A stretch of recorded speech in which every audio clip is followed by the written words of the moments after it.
But atheists, like in my uni lecture, will say, how can there be a God when this baby's dying of cancer? There's also old people with dementia and there's world wars.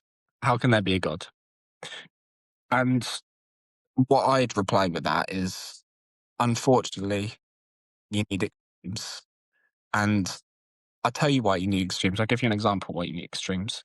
So I think a good extreme is the grandparents dying. Now, if like if that's an extreme that puts your life into chaos. If your grandparents never died, then what, they just live for a couple hundred years and then come immortal. I feel like that's a very good example where we need an extreme. And then I feel like the babies down at cancer, it does the reason why unfortunately we might need it is because for for everyone else's baby, like I think it's one of the reasons that there is the potential for your child to get hurt, and there is a potential for your child to get ill. That gives raising the child to be healthy. Like that's what makes it so fulfilling. Um, and it is kind of. I know there's going to be someone who thinks like, oh, I hope your child, like, when they grow up they die of cancer.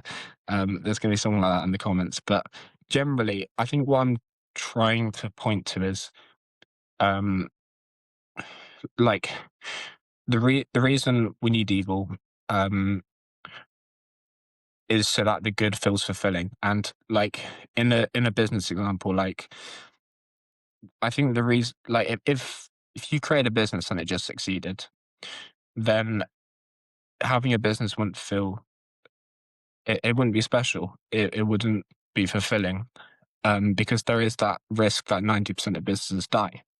So the as emotionally compelling as this argument is, there's almost like it.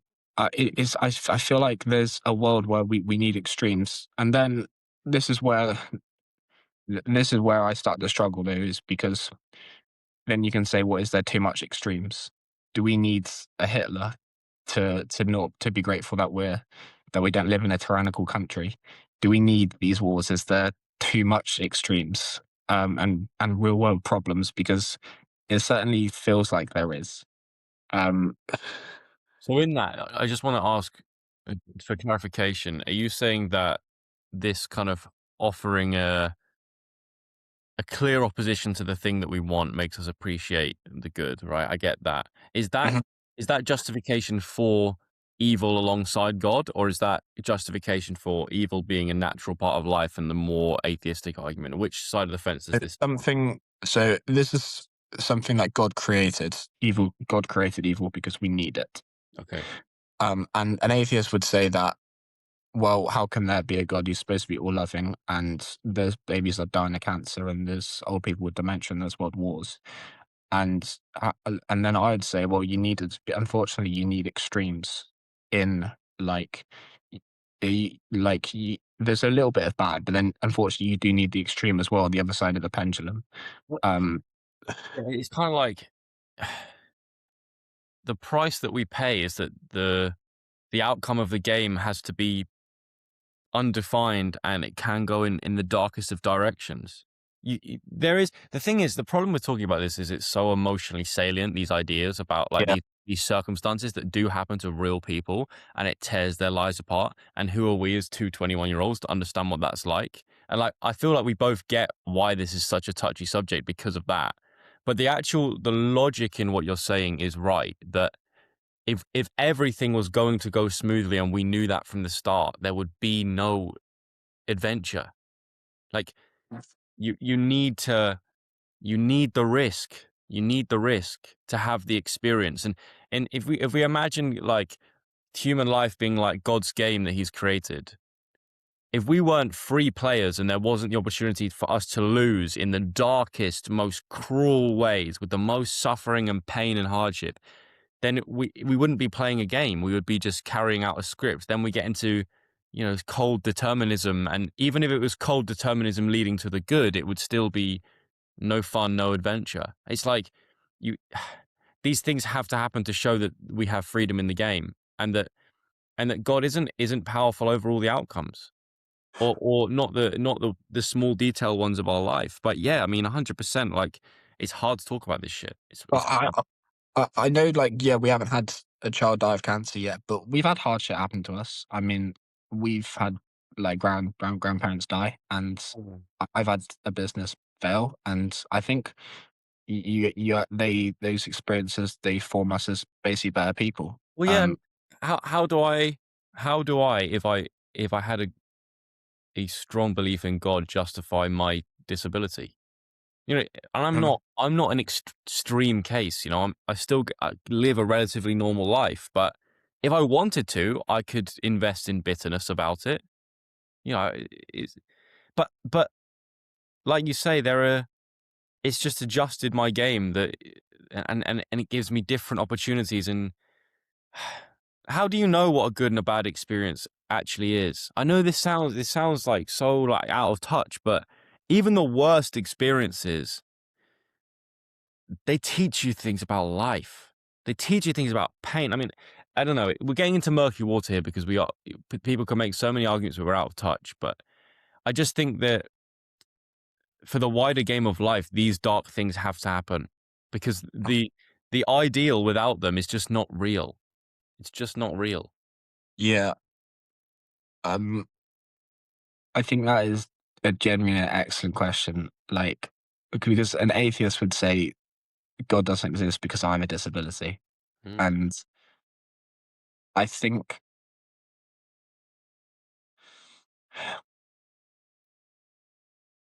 it's also difficult because you're not an extreme.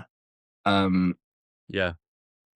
but I think everyone's kind of game of life is like their own. Like that, like as long as you, I think the hardest thing for you is comparing yourself to people that don't have disabilities. Mm.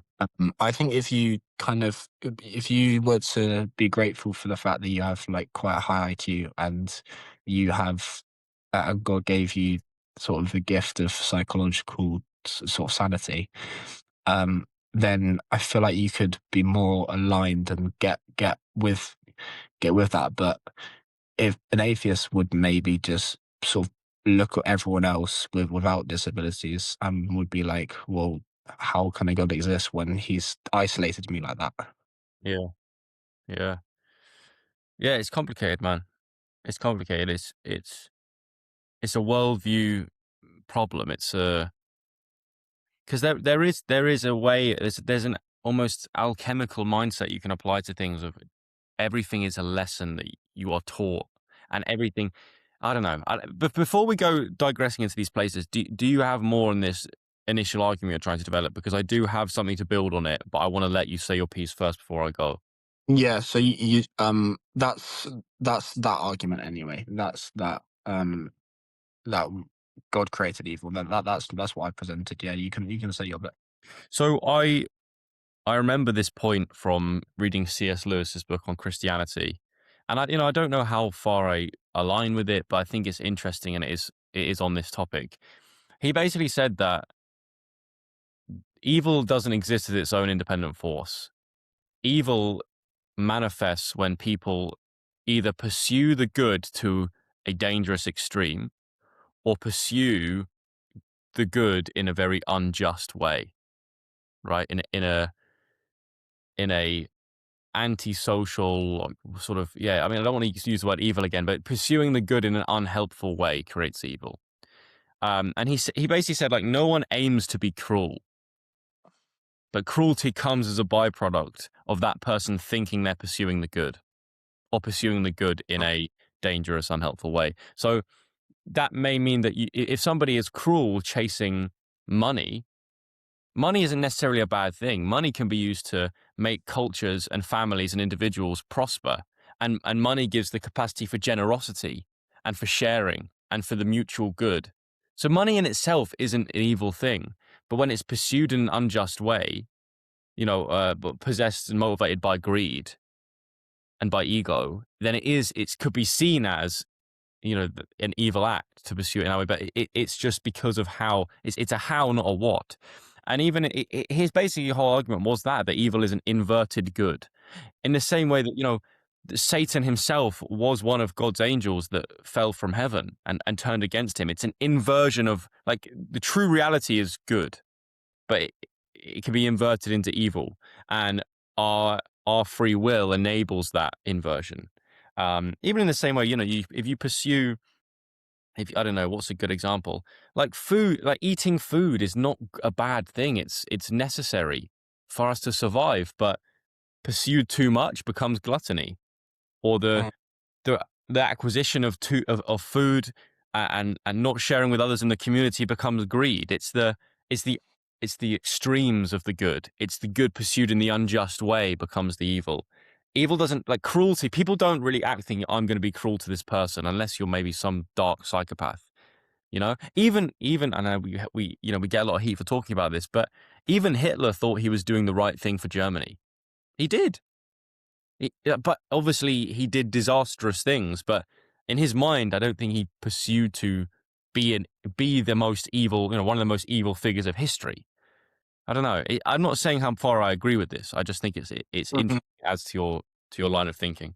I'm kind of interpreting there that it's not necessary that evil is another force. It's just that evil is the absence of God.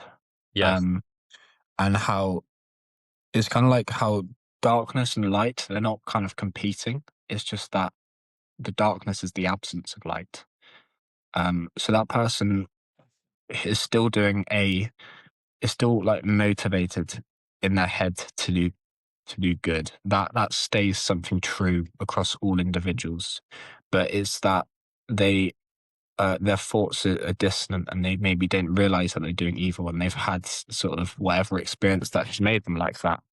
And I think that is kind of a strong argument. I mean, it's kind of, it makes sense with kind of generally just thinking about, is darkness the absence of light? It's like, that makes, to me, that it hits something that's like really true, like, and how like the days kind of turn, and how we have all this sort of these light symbols and theology. And the other thing I'd say is this concept of how Lucifer started off as an angel. To me, that's actually kind of like quite a haunting Mm, symbol, haunting story, because to me that means it's like, how can an angel fall? They're an angel. And to me that means you can be such a loving, pure person and still let them take you. mm, Like, whoa.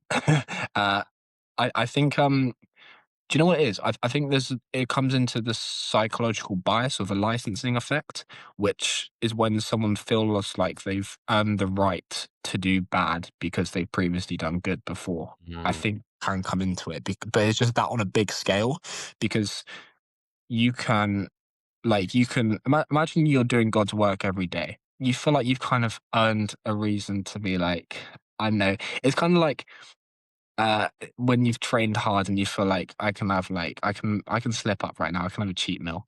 But it's like, it's kind of like that, but um thinking think is like, I do so much for these people and I don't get anything back. I think I can take I think I've earned the right to take a little bit here. mm. Um and Well, well, two ways to think about this, because I think you're onto something good here.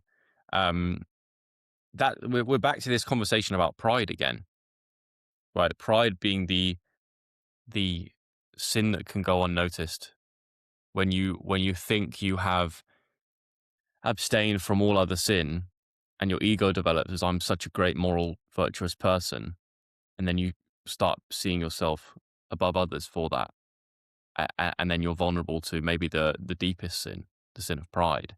And the angel thing, that metaphor, that analogy, to me just says that no matter how high you go, you are always vulnerable to mm, temptation. Always. And that's a call to humility, to know wherever, and we can think about that in terms of modern social hierarchies. We can think about that in terms of how morally virtuous we think we are as individuals, how spiritually pure we think we are. But um, you're always vulnerable to temptation. And perhaps the people that speak most often about this kind of stuff are the ones that fall prey to it the most. Maybe we're talking about ourselves. Maybe I'm talking about myself in that. It's a complicated thing because you're never that angel thing shows that you're never high enough to be uh to be free of temptation and to be immune to it. Yeah, I think in the Lucifer story, I think he did fall because of pride. I think he fell because he chose self elevation. I think he wanted to get a bit higher than the other angels, and I think he chose that over obedience, being obedient to God. But I think there's a lot of reasons you can fall. Like, I'm thinking, to me, when I think of who is a fallen angel, I think of these like musicians that get like addicted to drugs, and they provide so much joy and musical like mastery. So like I'm thinking of people like Amy Winehouse and Mac Miller and people like that they help a lot of people. They with their music, but they spiral from a drug addiction and die. Like that is a fallen angel to me. And it's also and I think also the closer you are, the closer you are to divinity or mastery, the more catastrophic your fall is. Okay. Um, And also, one thing I was thinking about as you were saying there, when we're striving for our dreams, whatever they look like, right? What you never think about is if you made it, how would you tame the dragon of ego? Because yeah, Jesus Christ, it's going to be bigger than it's ever been before. If you actually do the things you want to do, then you create a whole lot more spiritual work for yourself than if you're on the come up. And the people that can make it to the top of whatever game they're willing to play and do it keeping the dragon of ego in check, well, that's so impressive because yeah, the norm is for somebody to make it and for that temptation of pride to sneak in because the world will create this feedback loop that that's okay to be like that. mhm, It takes serious self-control to be successful. yeah, because you have more responsibility and you have more proof that you are actually who you say you are. Mm. And people around you are beating you up all the time. It's difficult. The other kind of strand that I think the other argument is that evil is this kind of eternal force that rivals God. So in a different world, there'll still be good and evil.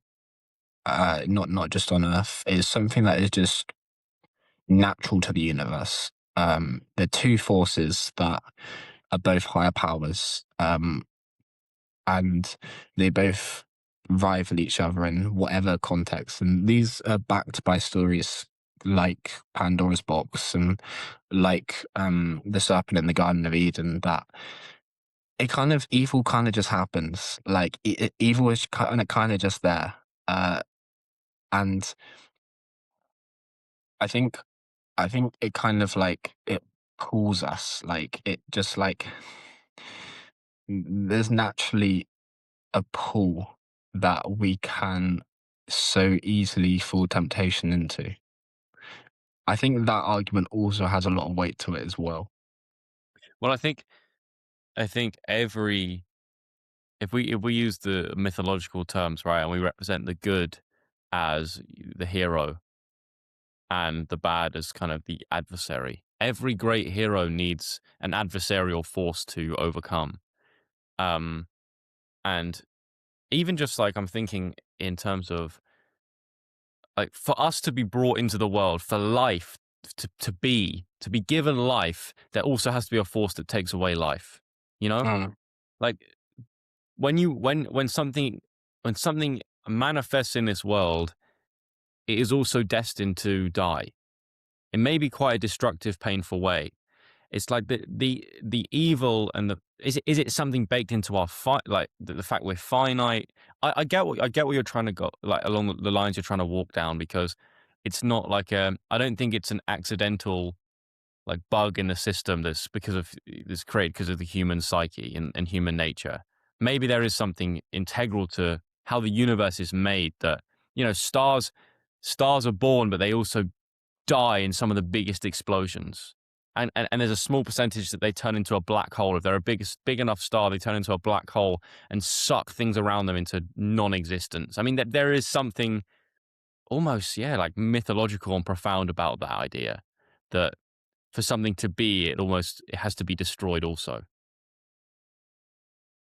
Yeah, it certainly makes sense in my head when we're talking about this thing of like more people with when we're talking about sort of fallen angels and stars having producing big explosions and people with higher responsibility and mastery falling into bigger and big more and more evil. I think it reminds me of also there's a saying like the prettiest people do the ugliest things. If and I think if someone is really good at something or takes a strong stance, it's usually because they've been through more pain that's driven them. Um, but so they have access this, and they still have access to that pain when they're at the top. It's also kind of like the saying that it's lonely at the top, in that there's it doesn't go away when you achieve things or when you get more sort of spiritually enlightened.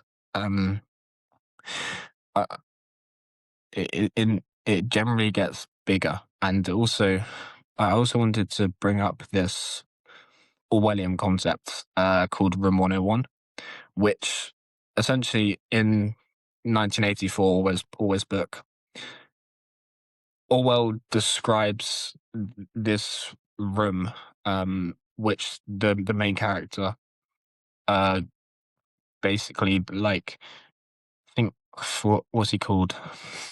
I forgot what he's called. Oh, that's it, Winston.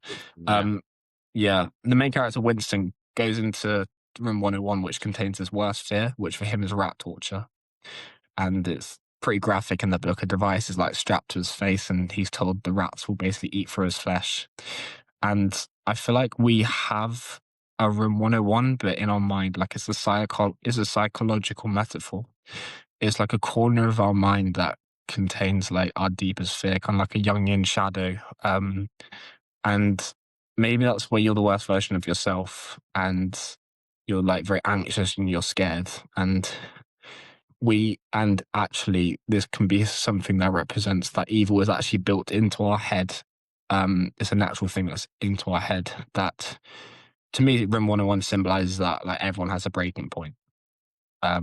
You can evil or suffering can just get too much, and that you can just like it can be too powerful that you can fall out of whatever heaven you're in with on earth. Yeah. Yeah, the line between good and evil runs through the heart of every man. That's Alexander Solzhenitsyn. That idea that capacity for evil is always within us. Um, and yeah, I mean, what do you think's in your room 101, Jacob? And I'm not talking that sort of evil part of you in your mind, but if you're in 1984, what exists behind that door that is your biggest fear?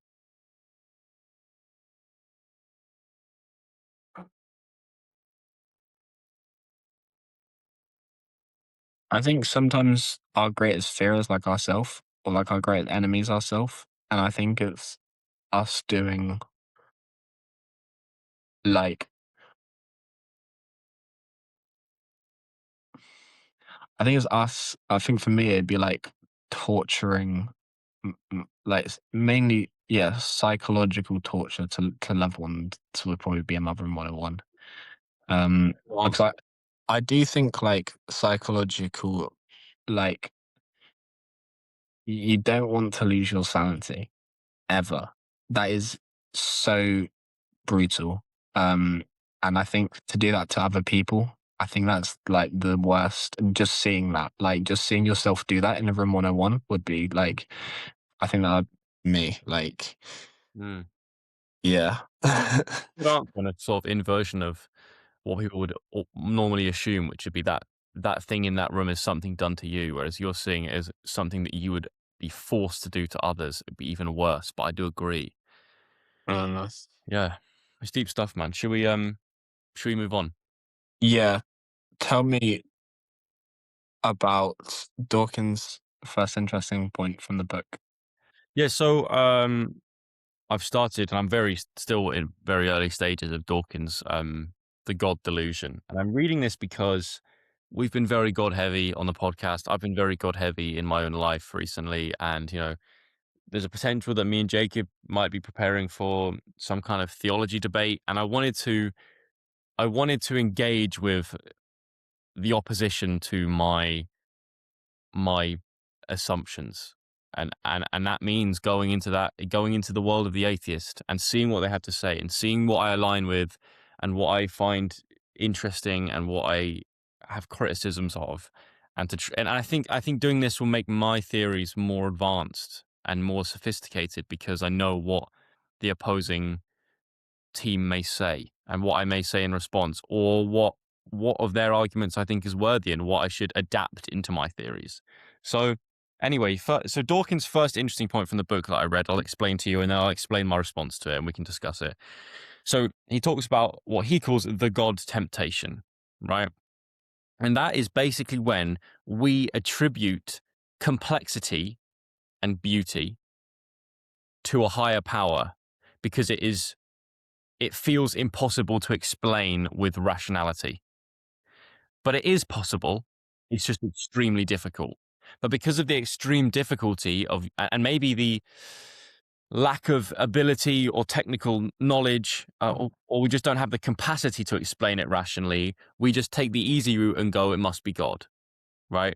Which does make sense. It's kind of Dawkins saw God, the idea of God, as a false but functional solution to existential dread and existential overwhelm.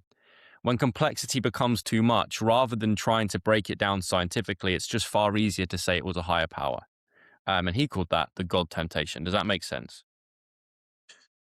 Yeah, so generally what people do is when they ask big questions, instead of finding a scientific answer to it, it's easier to just say it was God. Yeah, essentially. And I want to explore this because I can see the logic in it. It just does make sense. Like this temptation to find simple explanations to great complexity, it's a really good argument poking holes at the God thing. It really is. So this is what I'm going to start. I might explore a couple of paths and rabbit holes to my response here, but it does eventually come somewhere to somewhat of a conclusion.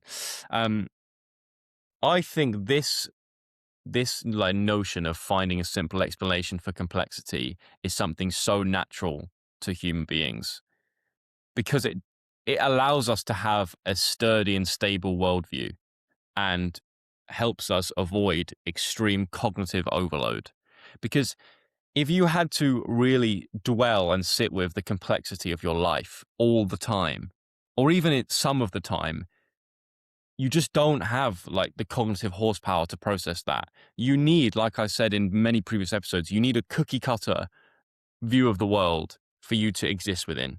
You need to have some baseline beliefs, some baseline values, some idea of what you are in relation to the wider universe. You need some answers to those questions that are simple so that you can actually exist and be in the world without going insane, right?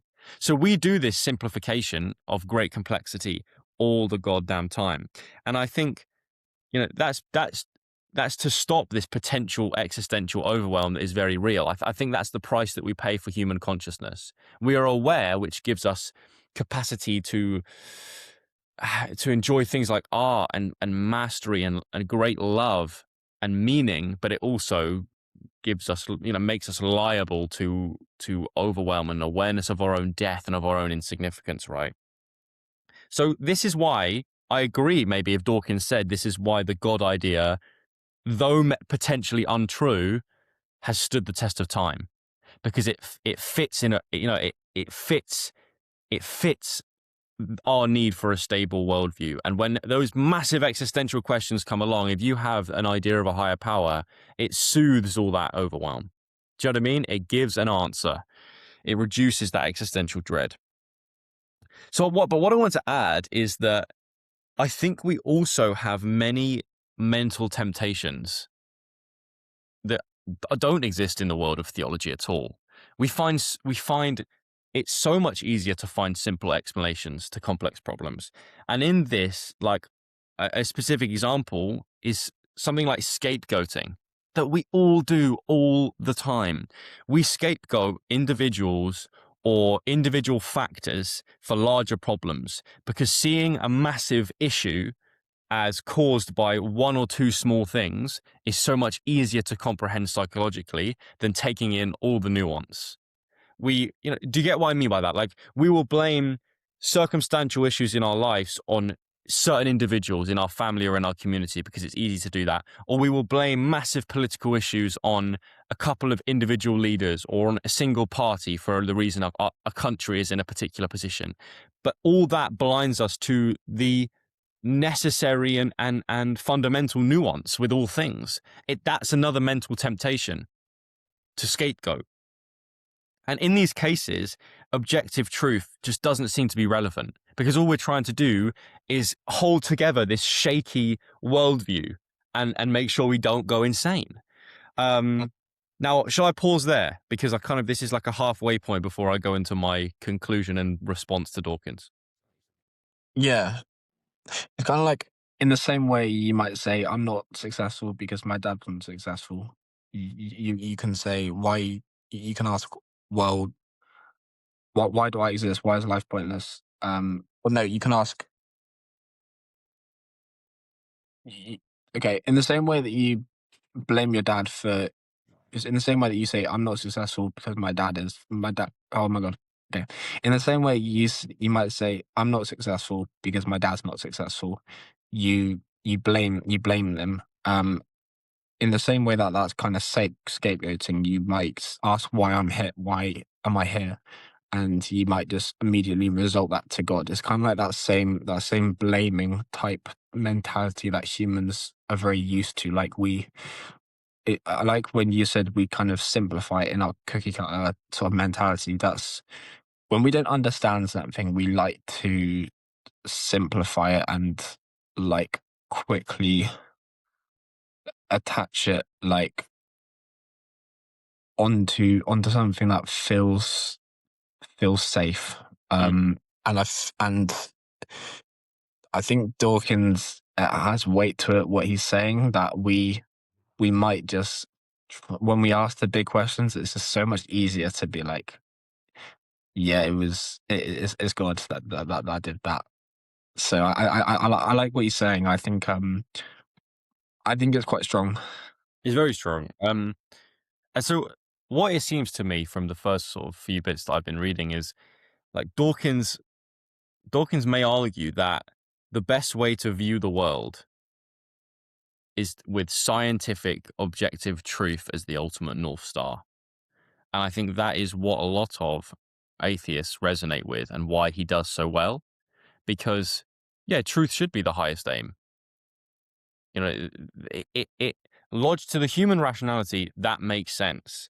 And it kind of, I think there's an element of disillusionment when you have that mindset. You see that all the people that believe in things you can't study scientifically look silly in comparison to, what I aim for. My North Star is objectivity. But just something about it, Jacob, doesn't sit right with me.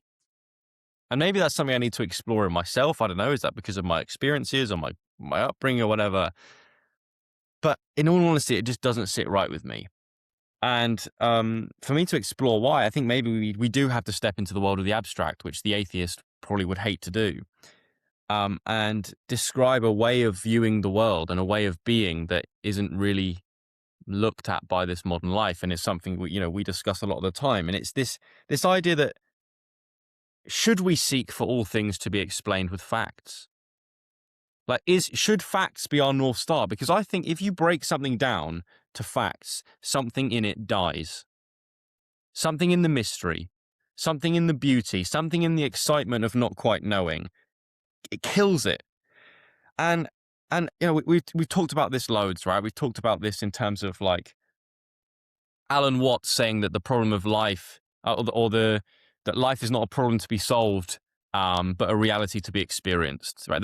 That different mindset from trying to solve the problem to just experiencing it. Or we've talked about Aaron the Architect's idea of the path of exploration, where you don't seek to understand things, you just explore them in their raw beauty, and you lose yourself in the awe. And the reason we find Harry Potter magic believable is because we don't seek to understand how it's possible.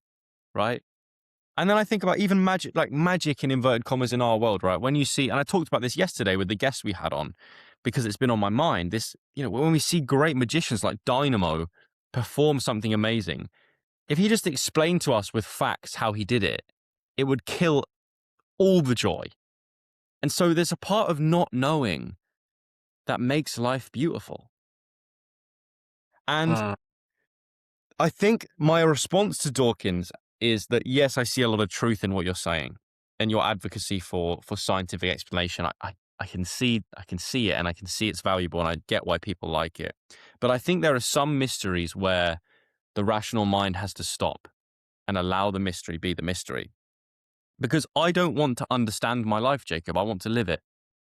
That's the difference. I don't want to understand what's going on. I want to do it. I want life to be a verb, not something to be analyzed all the time. And I think especially with like my philosophical interest, like, this idea that the unexamined life is not worth living. We have to break down and examine everything and how it's happened. But I want to just sometimes let some of the mysteries be. And actually, I think my final point is this, that I see a slight shift in the way I look at this problem, in that I don't think God is the simple explanation to the mystery. To me, God is the ultimate mystery. And everything else we try and every answer we try and come up to is trying to point closer to what that is. And I don't think we'll ever quite know. And our relationship to that concept and how we think about it is fundamental to our lives. And it's maybe the ultimate journey of our life is to consider how we think about that concept. But God is not an explanation to the mystery. It is the ultimate mystery. And that, that may be a flip-floppy, woo-woo, fluffy response to what an atheist might say, but that's all I have for now. So if God is the mystery, do you then think that sometimes when people point to God as the kind of comfort, like it must be God's existential questions, do you think that's maybe wrong of them to do? But despite that, there is still a God and it's the mystery. Yeah, I think maybe when people claim to know God, they don't know what they're talking about, because I don't. I know I don't. It's back to that quote from that AC/DC roadie that I love so much, that God is the blanket we place over the mystery to give it shape. We're just throwing words around.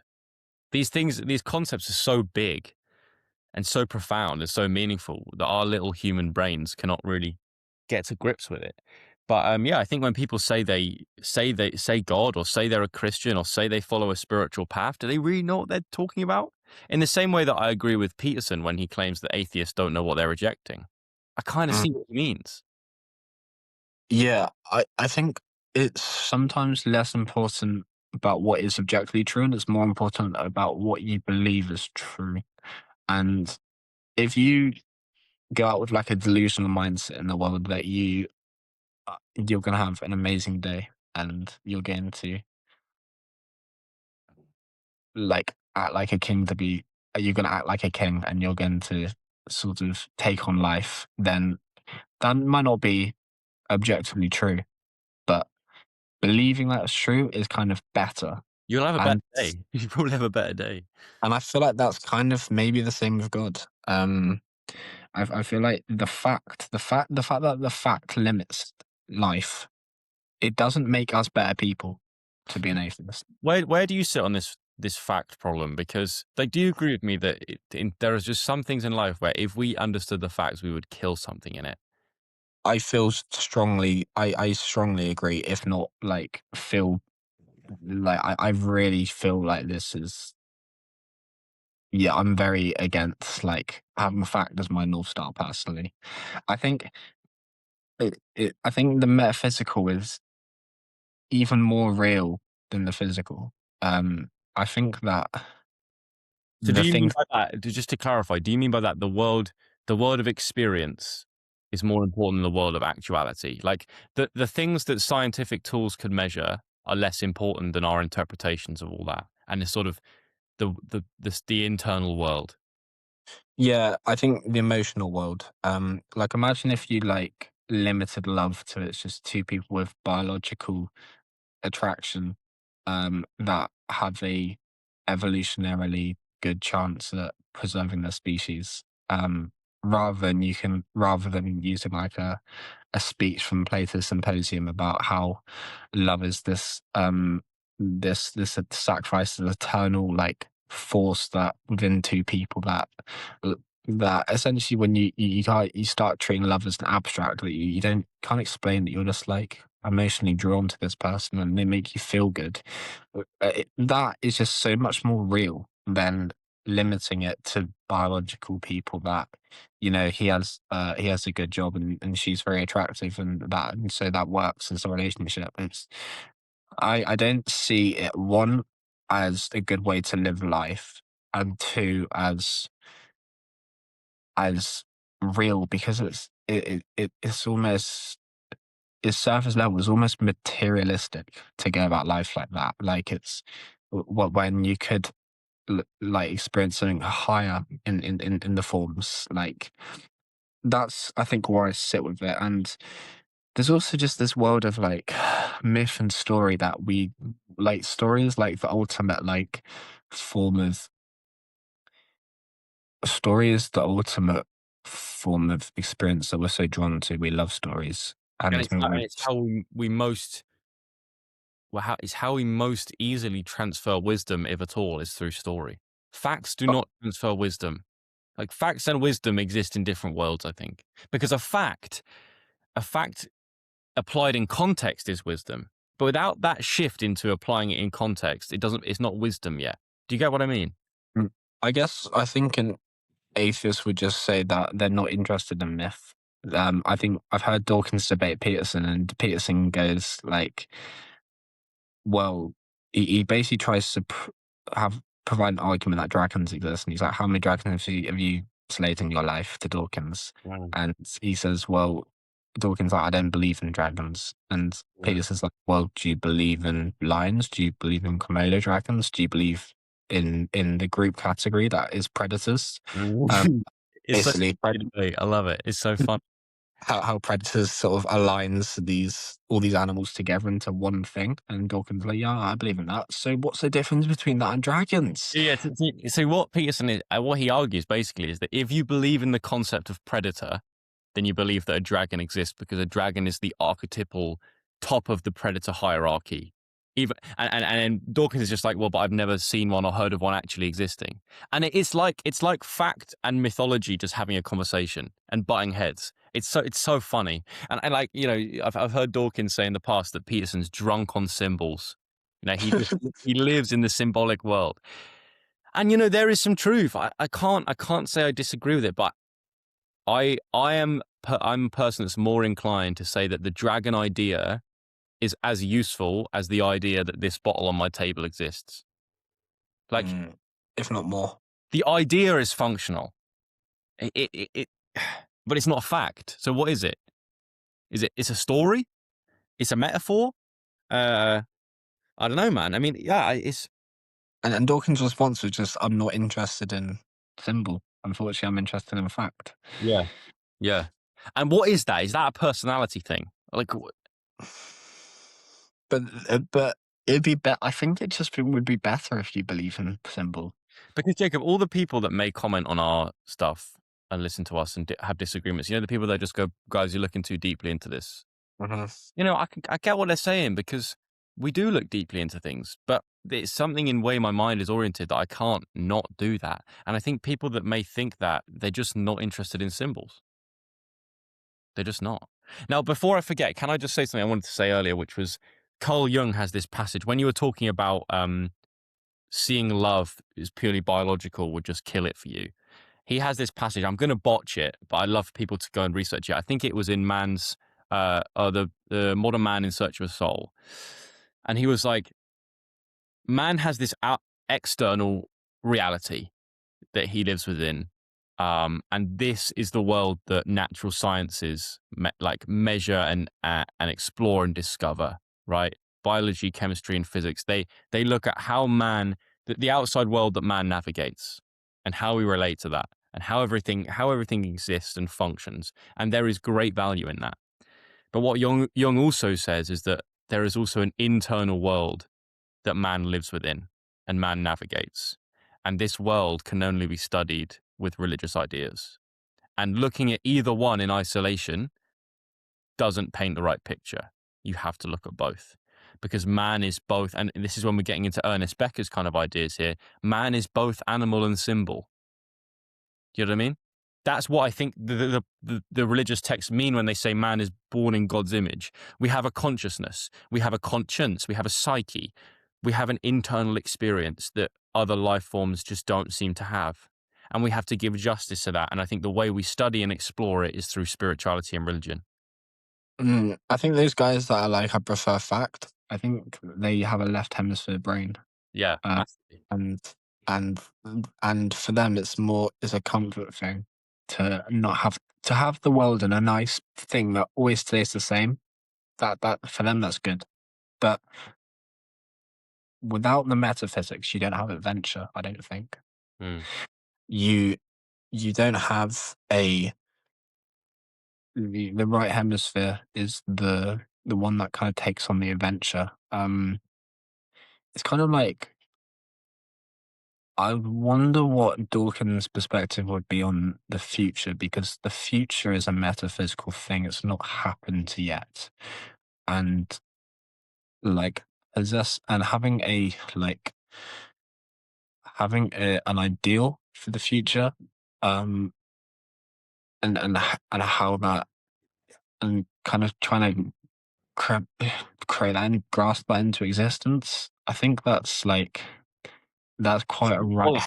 That's a symbolic task. Because the future is not a fact.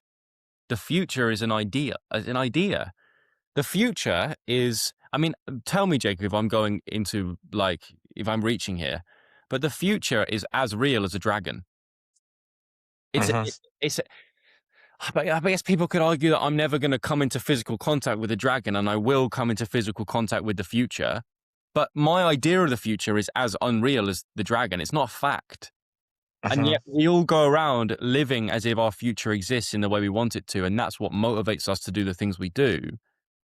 And actually, the concept of the future was a massive kind of a realization for the human consciousness that allowed us to advance as a culture and as a species, because we were able to then preserve for the future, which a large part of the animal kingdom just doesn't seem to do.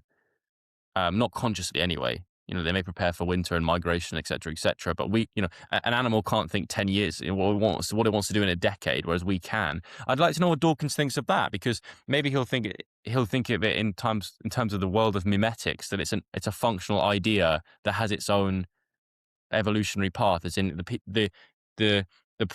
our primal ancestors that had an idea of the future were more likely to survive and reproduce, and so that's how it exists. It's like a psychological mechanism. That is, if we break it down, you could find a biological, part of the brain, et cetera, et cetera, et cetera. But the future's not fact, and it's a big part of our life. Yeah, remind me what you said to what an atheist might respond to that. So when you're an atheist, if you're an atheist and I say the future is not a fact, so do you not believe in the future? If the future is metaphysical, what remind me what you think they'd say? Well, I'm not super well versed in this, and hopefully I will be through reading this book. But I think there's this study of memetics, and a meme in this case is an idea that persists across time because it has an evolutionary advantage. So having an idea of the future made our ancestors more likely to survive and reproduce, and that's why that ability like persisted in our psychology. But I've botched that massively. Like, I don't claim to know what I'm talking about, but I think that's along the right lines. Okay, true. That is a But massive there are adaptive ideas and non-adaptive ideas, as well as there are adaptive characteristics. Memetics is the study of how much a psychological characteristic is adaptive. Yeah. Okay, that makes more sense to me because evolutionarily, like you'd want to plan for the future. That makes a lot of sense. And so mimetically, I'm guessing it persists as a trait within us that we are always thinking about the future because it helps our survival. And I suppose for him, memetics is like the answer to these abstract, like instead of like saying how love is this beautiful metaphysical thing, he might say mimetically, we are attracted to these things in women. We're attracted to red because we used to go for red fruit. We are attracted to the way that they nurtured because it was good evolutionarily, and these things all kind of come together to form modern relationships. I have Or, to wait or, to or then you could go, the idea of God is functional because it is. And another statistic that he talks about in the book is that religiosity is much more likely to manifest in deprived cultures and times of social unrest and great social suffering, in wars, in tyrannical tyrannical political systems, because it gives people hope and keeps them around, and that makes sense. I think what Dawkins might argue, I don't know, but from what I've gathered, is he might say yes, the idea is useful and perhaps adaptive to keep people surviving through real hardship, but that doesn't relate in any way to the objective truth of it. And that's what an atheist can always come back to. Yeah, but is it objectively true? But is it objectively true? And I think rather than me trying to argue yes, because I don't have an argument for that, my argument would be, is objective truth what we should ultimately value? yeah, exactly. I don't think it is. Um,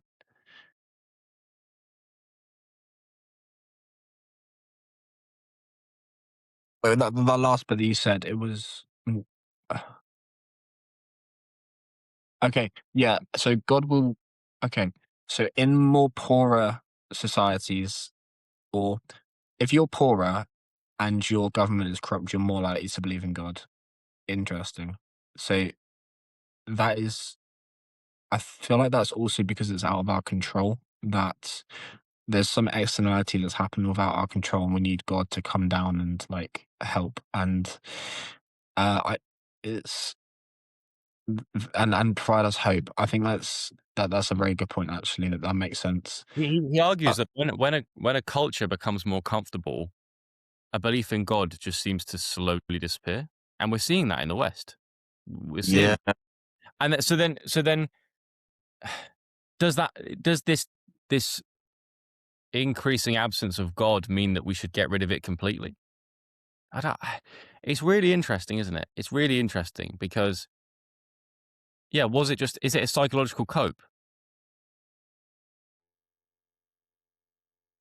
yeah, because in in history, like we've become more and more comfortable, and I feel like we're in the West anyway. We're more detached. And do you think, Jacob, because there is a small new wave of religion in our generation, it's not the majority by any means, but I even feel it walking around going through university, people having like God is good on their phone case or on a hoodie or something, that like there is a little pushback to the sort of secularism of today. Is that, could we argue that that's because of the like weird social climate that we live in, our generation, with social media and all that, and the mental health statistics of our generation, the rates of depression, the rates of lack of intimacy and relationships? Is, Mm. is that cope re-emerging in terms of the greater number of people identifying as Muslim or Christian or some kind of some kind of faith system. It's Whoa. interesting. Yeah. Are the individuals that are now starting to pick up God because they've seen it on the internet and they've seen it a little bit around them? Do they just need hope? Are those individuals that just need that comfort blanket? There's weight to that. I honestly can't say that's the case. There are people. I think there are people that have a metaphysical incline and start believing. I think people that have sort of been baptized at an old age and have had like a Christian turn. I know people like that, and for me, it doesn't seem like the case is that they need hope. It's I don't think essentially.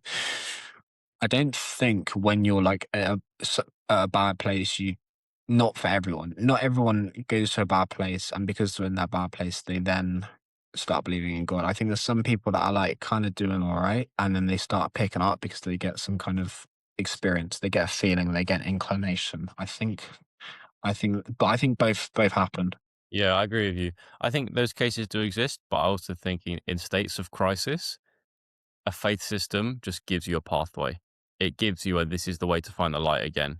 This is why hardships happen to you because the devil's been let in or whatever, whatever, and becoming like this prophet or aligning with this higher power will save you. We're all looking for salvation. We are, in a way.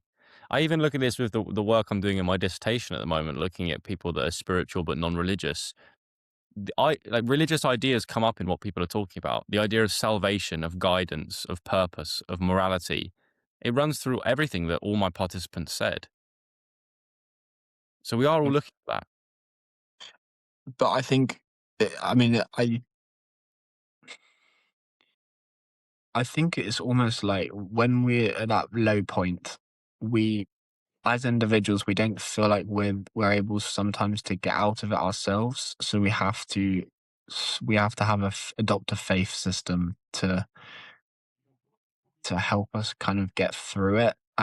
It's just weird. It's fascinating to me that like when you're at your lowest, you're potentially a lot more likely to then like just start adopting religious ideas and start like praying like to find a way out of it because I don't think you can do it alone. Like, you don't think you can get out of it alone. You need some help from the external world. And I also a kind of slightly different topic, but I feel like imagine if this world got like very like worldwide it was chaos. There was like a very high absence of good. Would there be a world where God would create like a second Jesus and would restore things? Like, can evil get too much that God can like kind of can humans lose hope and can we send like can we create a second Jesus type thing? Well, I think if we lived in that hypothetical world, there would be some powerful individuals, and I don't use powerful in the kind of corrupt powerful sense. There would be some characters that would emerge amongst the crowd that would seem to just have something that other people don't. Great leaders, moral leaders, virtuous leaders with great wisdom to share and guidance through the hard time. Does that mean that God put them here? Maybe not. But does it mean that they would be a prophet amongst men? I think the idea of a prophet definitely exists. Mm. There are people that spread great wisdom, you know, even to there are controversies around all great powerful people in society, but there are some, I'd like to think in an optimistic world, there's a handful of them that are genuinely doing it for the right reasons, and Mm. they are a prophet in their own way. Yeah. I remember once you got asked like, well, who'd your dream podcast guest be if like in the past or present, and you said Jesus would be one of them. 100%, bro. Can you imagine? You know, Yeah. Um, do you think it's a good time to stop, or do you have any more? we've done an hour. I think we can call it a day there. We've done an hour. Okay, cool. I hope everyone enjoyed this episode, and we'll see you guys next time.